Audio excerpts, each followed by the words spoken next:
నీకు అభిషేకం చేస్తున్నాం.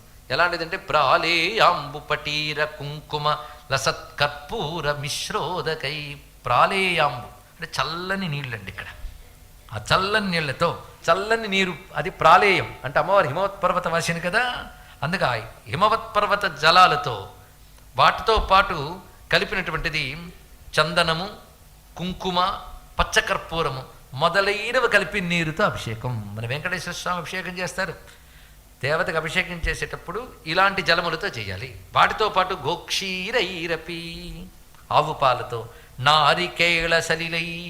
ఆ మధ్య ఒక ఆయన అన్నాడు, అభిషేకాలు ఇవన్నీ వ్యర్థం, ఎక్కడున్నాయి చూపించండి అన్నాడు. మళ్ళీ శంకరవాంగ్మయం చెప్తారు, రచించారు ఇక్కడ.